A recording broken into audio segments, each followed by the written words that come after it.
Hi, good afternoon, good evening, good morning, isang sulok man tayo sa mundo. Mapagpalang araw po sa ating lahat. Ito naman po tayo sa ating minute devotion. So, our scriptures today is taken from James chapter 5, James chapter 5 verse 7, o sa Tagalog, Santiago 5, versikulo 7. Ang sabi dito, "Therefore be patient, brethren, until the coming of the Lord.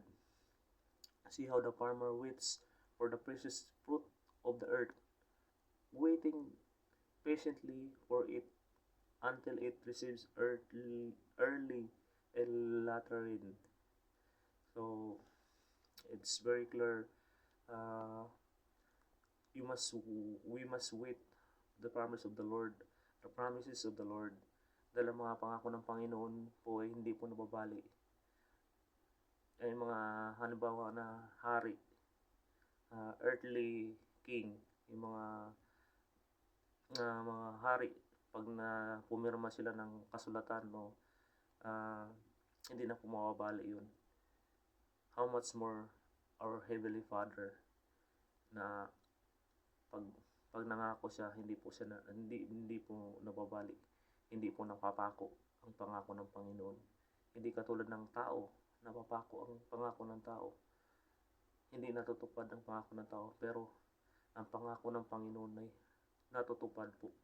So, kailangan dito, mag-antay tayo, patient, antay tayo. So, kailangan nating mag-antay sa tamang panahon. So, hindi pa man sa ngayon, ating mga panalangin sa ating Panginoon, hindi pa naman natin na-receive, pero mag-antay tayo, mga kapatid, dahil ang pangako ng Panginoon hindi nababali. So, God impressed me. I'm waiting to the promises of the Lord, my God. While I'm waiting, I will serve Him. That's why I'll serve. So, napaka laking opportunity po na thanks to Him, glory to His name, dahil ginagamit po ako to share kahit napakaikling video na to, pero I hope that sino man nakakapanood ito, we are so blessed, at lahat po tayo mabibless. So I will serve Him, I will always glorify and worship Him, because His promise is endures all things. So ang pangako ng Panginoon po, mga kapatid, ay tutuparin niya. So let us pray. Dear Heavenly Father, God, Lord, we thank you, Lord, for everything, O God. Thank you for the blessing. Thank you for the promises, Lord. Lord, we know, Lord God, that, Lord, these promises, God, yes and amen, Lord God. And Lord, we believe, Lord God, that, Lord, ang mga pangako mo, Panginoon God, ay tutuparin mo sa tamang panahon, sa tamang oras, Panginoon God. Lord, help us, Lord God, to be patient, Lord God, na hindi kami magmamadali, Panginoon God. We will patiently, Lord God. We will wait to you, Lord God.